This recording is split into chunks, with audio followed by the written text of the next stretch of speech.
Okay. So let's just start with kind of your thoughts and feelings on the Texas lottery, and just kind of start there.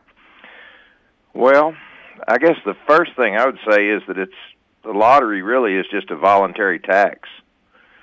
And I'm going to say right up front, I think it has a negative effect on our society here in Texas, because I think it really preys upon people's false hopes and dreams for getting rich quick. Now, having said that, I do realize that the amount that it brings into our school finance system is helpful, but I'm just not convinced that it's a good revenue source to provide our necessary funding for the future. Okay. Looking back several years, do you kind of recall what the overall goal of the lottery was initially, and also how it was, I guess, sold to Texans? Well, the lottery was instituted, I believe, in '91, long before my tenure in the Texas Senate. And then I looked back and we kind of did a little research. It was made sure that the revenues were dedicated to this foundation school fund in '97. So almost all of the money that's raised of the proceeds that are not paid out in prizes, and of course there's some administrative fees, stuff like that. Well, let's put it this way: 27% of the foundation goes to the foundation school fund. Right. 62% are the prizes that are paid.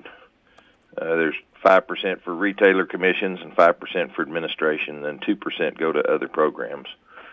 So it is doing what it was supposed to do.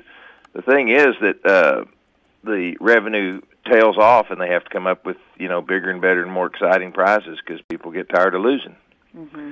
But be that as it may, that's what we have, and it provides $1 billion each year to the schools. So about 2% of what we spend on schools is raised by the lottery.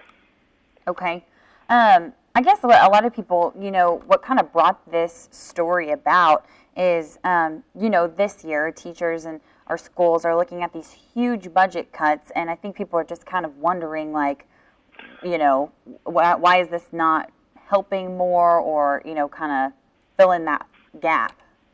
Well, it's interesting because we did have budget cuts in public education, but compared to the last biennium, we actually spent $4 billion more on schools. What we did not do is keep up with the enrollment growth, so it ended up being net cuts. And at the end of the day, I was satisfied that especially the Senate plan, which eventually became adopted, that the cuts were manageable. And it does look like now that we're getting, there's some light at the end of the tunnel of this terrible recession we've been in. And of course, we've not only had recession, but we've had a record drought, which has hurt the agriculture community in so many ways. So we've had a double whammy. And but I do think that there's light at the end of the tunnel, and that we'll get back on board someday soon to fully funding public education. Having said that, as you know, many school systems are joining in a lawsuit to sue the state over the way we fund schools, and that's nothing unusual. That happens every few years, and so we will be grappling with those situations, and we'll keep an eye on that lawsuit and see how that goes. Right, absolutely. Probably talking way too long for TV snippets, but that's okay. You're fine. Okay. Going back to what you said a second ago, so about 2% of the total school budget comes from the lottery, from that money from the lottery. So do you think that's correct? Let me see, about $1 billion out of $58 billion. Okay. So do you think, I read somewhere where that really only breaks down to cover a few days worth of, full days of school for the entire state to get all the schools going. Do you really think, is that worth it? Well, $1 billion is $1 billion, and that's what it brings in a year. So it's helpful, but as I said, I'm not really convinced that it's a good revenue source. We've got, as you might imagine, we've got to come up with a lot more money than that to fund our public schools. Sure. Well, after we actually spoke with a teacher in, as I mentioned, Archer City, which they are on that lawsuit. And, what would you say to her and to some of the other teachers who feel like maybe they weren't listened to? I know she said she specifically reached out to, her lawmakers and to you. And, what would you say in response to that? Well, I love listening to all my constituents, and especially people that are educators, whether it's public education or higher education. We had a tough legislative battle, tough legislative session. Some people said it was maybe the toughest in 25 years. And the problem was we didn't have enough money to go around, and we tried to fund essential services, and we tried I was actually on record voting for some more money for public education. But there's 181 of us, 150 in the House and 31 in the Senate, and collectively we had to write the state's budget. And first time in many years that there have been cuts in public education, and we hope that we can get things back on the right track in future legislative sessions. Well, speaking of the future, do you have concerns for the future of our education system? I know the teachers really felt like for their jobs, they really felt there wasn't a lot of stability, and they were, just kind of felt like they were walking on glass. They were real nervous. Even the one, the teacher we spoke with had been there 20 plus years, and even she, said, I don't know if I'll have a job next year. It's like you just can sense the fear. Well, I'll be interested to hear your piece on this. I have concerns for everybody that's in Senate District 30. There's 825,000 people. Educators are near the top of my list. But there is uncertainty and nervousness in all sectors of our economy, and teachers are one of them.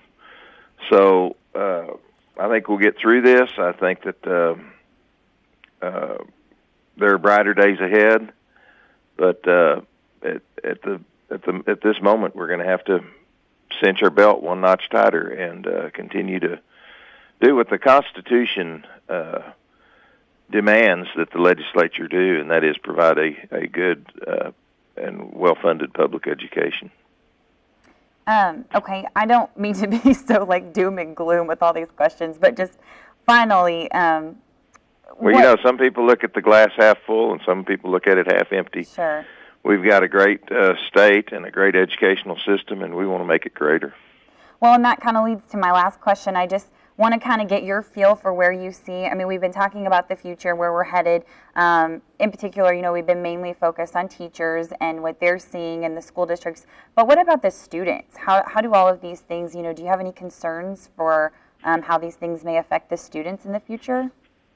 Well, there's obviously great concern from all quarters, and we want every child that's able to get a well-rounded education so that they can go on, whether it's to college and a career or whether a vocational career, and be happy and productive citizens. There are problems, and especially in the inner cities,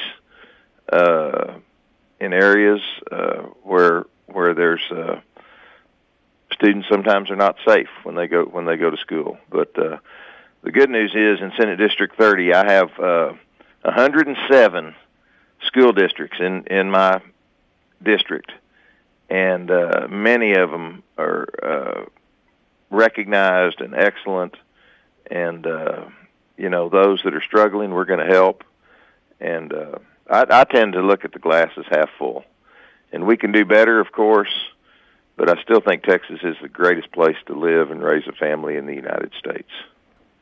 Okay. Is there anything else in particular that you would like to add as far as the lottery or anything we've been talking about?